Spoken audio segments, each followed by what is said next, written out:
From Chinese beauty filters to the world of shadow clone makeup, how about we start modifying our heads as well?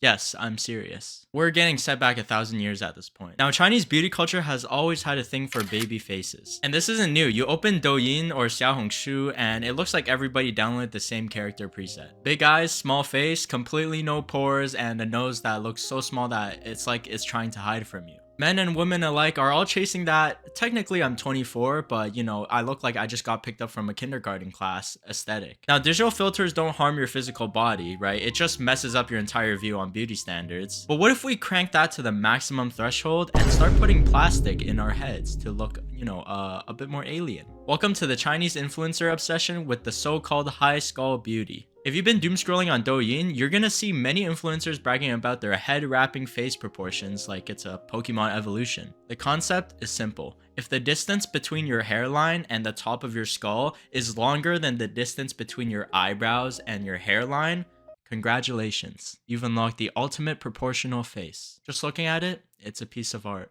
Your head will be considered high, and once your head is high, your face will just magically look smaller. Ah yes, faces just exist only to be compared to other body parts. Disregard anything else. Of course, it's all about the angles, and this entire thing is basically an illusion just to trick you to think that you're chopped. They'll tell you it's a way to look younger, and it's completely normal and definitely safe.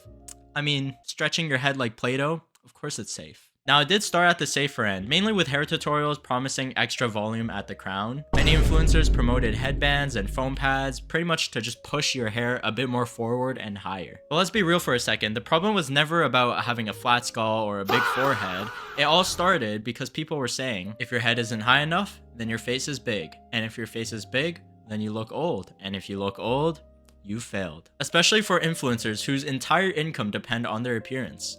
Put the fries in the bag, little bro. And that's where the solutions came in. And by solutions, I mean injecting filler into your scalp so that your head becomes inflated like a balloon. The most common method being pushed by influencers is injecting hyaluronic acid directly into your head. And hyaluronic acid isn't like some evil substance, okay? Like we use it, I personally use it in skincare and everybody else does too. It essentially hydrates your skin. And here's the thing that they don't tell you. This is temporary, and also your scalp is massive, so you need way more filler than you think to really make a big difference. And way more is an understatement. Now there's this viral case about a beauty influencer who really wanted a high skull, and they ended up, sit with me here, having around 50 syringes of hyaluronic acid injected into their scalp. At first, everything seemed fine, and that's how most of these stories start, by the way. A couple of months later, she posted a video where she removed her headband and revealed a massive bald patch. She was crying on camera, explaining how that she'd gone for a crown lift filler 2 months earlier after she started watching face to head proportion videos. And a month later, her hair started falling out in clumps. 2个多月之前吧，我刷到一个大白，他在讲头脸比例容貌的焦虑的趋势吧，我种草了，专门赶去上海用了高颅顶，就是在头顶的这个位置。刚开始的时候没有太大感觉，只是觉得有一点红肿，然后痒，会起白屑。运动的时候都会觉得有种神经被拉着的感觉，容易头疼。我以为这是正常的恢复的过程，然后1个月之后我就开始掉头发了，慢慢的出现斑秃，并且一发不可收拾，到现在越来越严重。而未来3到6个月我可能都长这样。再加上我的职业因素，可以说生理上的折磨是一部分，但心理上的痛苦才是最煎熬的。And the doctors believed that her hair follicles entered dormancy because the filler caused tension and restricted blood flow. In other words, your hair was basically fighting for its life. She eventually got the fillers dissolved, and then the doctor said that because there wasn't any permanent scarring yet, her hair might regrow back. Might. Okay, but what if we remove the temporary part? Because apparently injecting like 50 syringes into your scalp is clearly not extreme enough. And this is where our beloved material, cement, enters the chat. Well, bone cement, okay, not like concrete. Now, bone cement is a real medical material used in actual reconstructive surgeries. You know, the kind performed by licensed surgeons for medical reasons. Not so your face can look 3% smaller on Douyin. But here, bone cement is being marketed as the ultimate high skull solution. Absolutely no maintenance, and it's a permanent fix. Now, I was gonna explain exactly how this procedure works, but it is just so gruesome, so I'm just gonna put it in simple terms. They essentially open a small part in your scalp, inject the bone cement, and mold it like Play-Doh so that it fits properly. And then it starts to quickly harden and solidify, which then becomes permanent. Congratulations, you have a helmet in your head now. And around mid-2025, a 29-year-old woman from Jiangsu paid around 180,000 yuan at a beauty salon to achieve this perfect high skull look. Not a hospital, a beauty salon. I mean, that's already insane. She said that she always hated how her forehead looked for a very, very long time, and eventually she found out what bone cement filling was, and she knew that was the answer. Because obviously when you don't like your forehead, the solution is to drill into your skull. So she goes through the exact same step-by-step procedure I explained earlier, but according to some reports, this beauty salon apparently used staple-like clips to, close the gaps, instead of like actual medical material. 鼓水泥全过成第二弹，这就是放在脑子里的水泥。先来一个造型设计，半个小时做完了，现在出门去吃饭。赛小寒都啥都不。The entire procedure took about 20 to 30 minutes.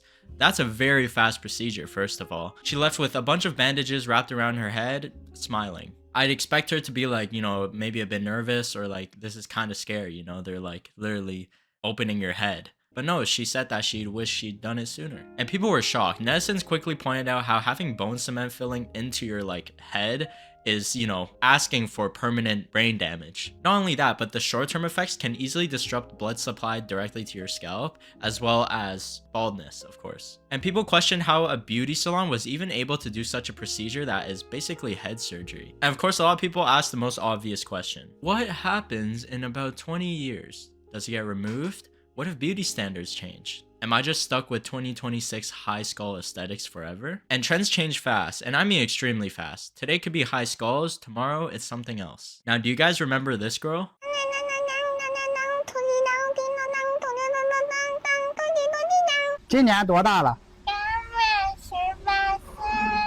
Yeah, have you ever noticed something odd about their ears? So there's this huge elf ear trend where influencers are pretty much showing off their ears that are protruding outwards unnaturally to make their faces look smaller. It's pretty much the same idea, just a different body part. One influencer that went viral for this procedure was Chen Xianen. She posted about her elf ears on Weibo, sharing the before and after photos, pretty much saying that the injections behind her ear made her face look smaller. We can see from the before photos, her ears were barely visible from the front when her hair was tied up. After the injections, her right ear pretty much just jutted outwards like it was trying to run away from her face. Now, what's especially ironic is that protruding ears used to be something that people got bullied for, and now it's rebranded as an aesthetic. You just slap on this cute little fantasy name to it and now everybody wants it. Some netizens with natural protruding ears even joked, "So my ears that I've had for over 20 years are finally fashionable?" And because there's always somebody who takes it too far, our male celebrity here, Xiao Chaye, literally implanted rib cartilages into their ears to achieve the look. So essentially at this point, we're just swapping body parts like Lego pieces. 能贴出10万的效果，但你做不出来。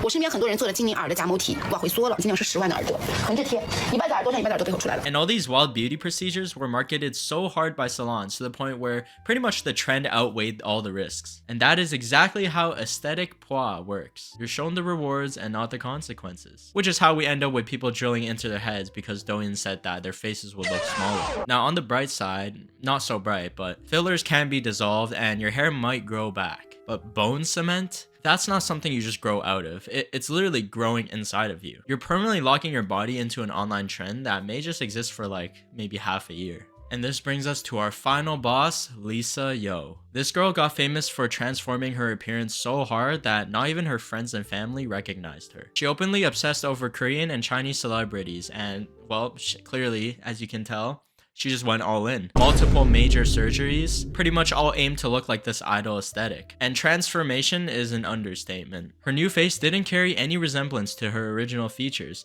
So if you lined up old and new photos together, you would literally think that these are two completely different people that have never met. Netizens quickly pointed out her extremely high and overfilled forehead, as well as a noticeable raised back of the head. It's pretty obvious that her eyes, nose, and mouth all had been worked on, and every exposed part of her skin had pretty much been altered. I tried Korea's latest beauty obsession ear fillers, and the results are shocking. If you've seen my TikTok about the ear tapes, you already know the look everyone is going for these days in Korea.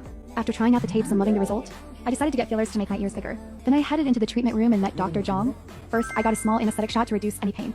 Just look at the difference after doing one side. Oh my god, the trend originated from China where people get this type of fillers a lot. And now a lot of Koreans getting it too. Honestly, it was totally manageable, just a little discomfort. My before and after. I'm obsessed. Now, stories came out that she was actually a mixed race of Russian and Mongolian, and that she was bullied in school for having these Asian features. After moving to South Korea, she decided to completely transform her identity, and even deleting all the old photos and videos of herself to completely just try to wipe her traces off of the internet of her previous looks. Now, what makes this especially dangerous is that it's mainly targeted for an audience of regular people, just like me and you. Not everybody is a celebrity with loads of money or many options they can pick from. So then they start comparing the prices, filters, or surgery, temporary or permanent, except all of this is pretty much an illusion. Because your face didn't shrink, your skull just got higher. So without any angles or any other beauty filters, in real life, it just looks unnatural. You're essentially just trying to morph yourself back to the primal age, as well as putting a baby filter on your face. So what happens when a lower skull becomes cute again? Or maybe even round faces come back into fashion? Like, are people just supposed to sand down their skulls back to normal now? So yeah, if you ever look in the mirror and think that you're not enough, just remember, there are people out there spending hundreds of thousands of yuan to reconstruct their head shape because an influencer told them to. And honestly, if your biggest problem is that your forehead is too big, you're doing just fine. Stay human, stay recognizable, and for the love of God, please don't set us back another 100 years.